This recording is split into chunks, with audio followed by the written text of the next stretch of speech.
Good evening, everyone. My name is Alberto Pineda, and this is the next part of my presentation to pitch the idea of establishing an additional Adidas apparel store in the country of Ireland. For this part of the presentation, I will be discussing ethical considerations and corporate social responsibilities for globalizing the Adidas product, external factors and foreign entry, and globalization strategy on how the Adidas brand could continue to expand their business throughout the world.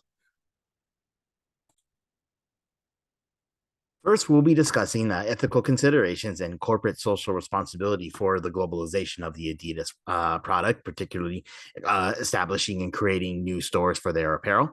Directly from the website, we see that the Adidas brand has had a mission to provide athletes with the best equipment that they possibly can, which is something that the company has been striving to do since its inception in the early part of the 20th century. What sets Adidas apart on the labor front is its leadership with crucial inclusivity and cultural strategies and policies. Their approach includes auditing suppliers on a diversity, equity, and inclusion level. This was taken from a website article entitled "Who's More Ethical and Sustainable, Nike versus Adidas." This particular point is very important for ethical considerations because international companies must practice ethics. They must practice good policies in the manner in which they conduct their business and in the way they produce their products, assuming that that is their business, which is the case for Adidas.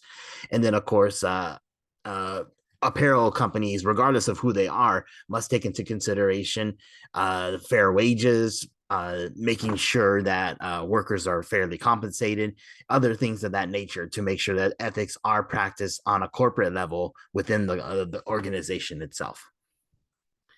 External factors and foreign entry. There are barriers of entry for many international companies who wish to expand their business. Three in particular that I will be focusing on will be financial, high cost to enter the market, regulatory, which is laws restricting trade, usually set up by local governments, and operational, trying to attract loyal customers or inaccessibility of trade channels.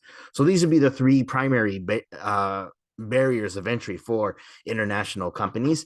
In the case of Adidas trying to expand an additional store in the country of Ireland, it is very favorable for them. The Irish government has shown that they've been very favorable towards international companies coming in to conduct their business on their soil. So there's been no major barriers in that regard. Of course, they do have to take into consideration the laws in order to establish their business there.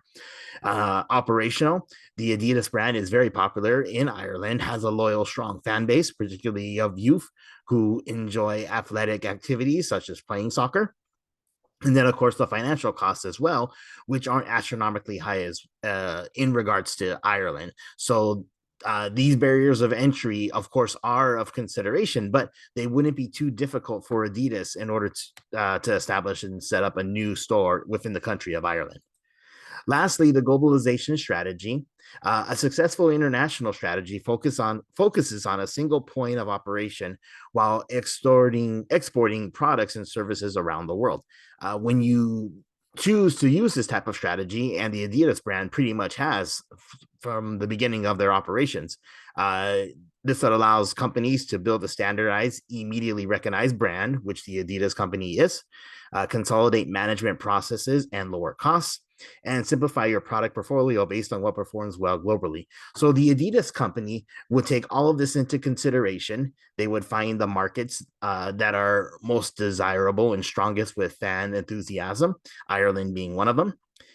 Being able to see what barriers would exist as far as growing the brand within the country itself, and then seeing what products would perform well on a global stage, such as seeing what's actually selling well in stores and being able to supply those products to the additional stores that would be opened in those particular products, in those particular markets, rather. So I hope this presentation has sold you well that, again, the Adidas company shouldn't have too much trouble at all if they choose to expand their business and opening an additional store in the country of Ireland, as it can be very lucrative for the company with the strong fan base that's already established there within the country. So thank you very much for watching my presentation.